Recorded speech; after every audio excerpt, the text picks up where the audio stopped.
सदांची फरमाईश आली होती की कोकणाचं गाणं झालं पाहिजे.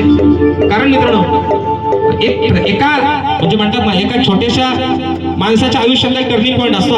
तिच्या एक आयुष्याला असं कुठेतरी कलाटणी किंवा वळण असतं, त्याच्यामुळे माणसाची ओळख अजून वाढते. मित्रांनो, कोकणाचं गाणं एकदाच फक्त गायलं, माझ्या सबंध कोकणकरांनी ते गाणं अजरामर केलं. आज कितीतरी मिलियन्स मध्ये मित्रांनो, कितीतरी व्ह्यूज त्या गाण्याला, अगदी प्रत्येक इंस्टाग्रामला जाल तिकडे गाणं फक्त कोकणातलं वाजतंय.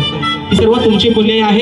आणि म्हणून फरमाईश आलेली आहे कोकणाच्या गाण्याची. विषय घेतोय कोकणाच्या गाण्याचा, म्हणायचं आहे काय लक्षात.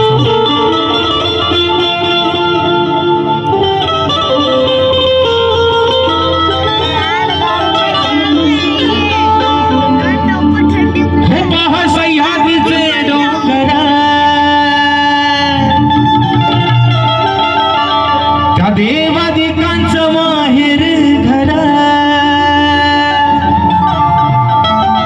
पाहा सह्याद्रीचे डोंगर, देवादिकांचं माहेर घरा, साक्ष देतो या सामिंदर,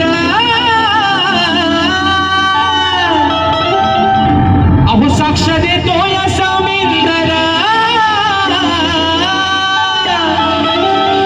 परशुरामाच्या भूमीत शोभतय माझं हे कोकण एक नंबर.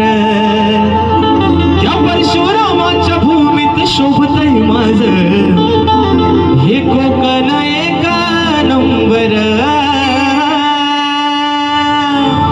1 2 3 4.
हे गाणं ज्यांच्या लेखनातून म्हणजे सुद्धा अजरामर झालं ते माझे गुरुवर्य, माझे वडील स्वतः शाहीर विजय निकम यांनी हे गाणं लिहिलं.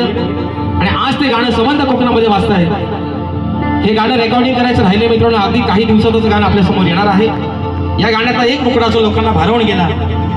रत्नागिरी ही माझी नवरत्नांची खाण,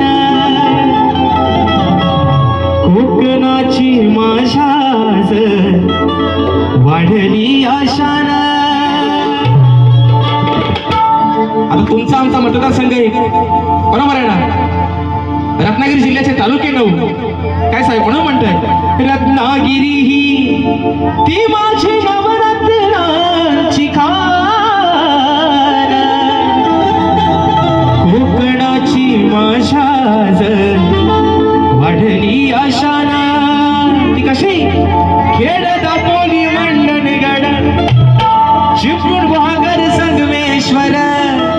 हो खेड दापोली मंडण गड, चिपळूण गुहागर संगमेश्वर.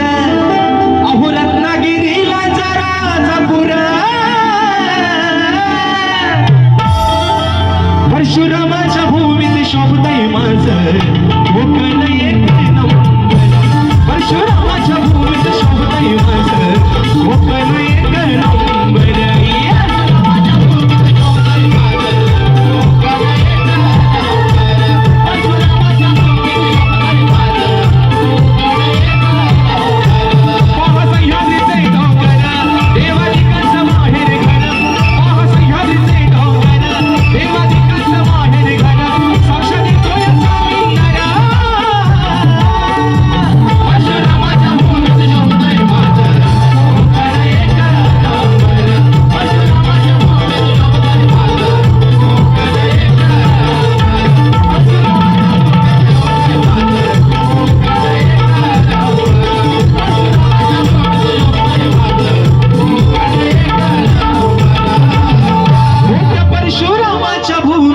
शोभताई माझं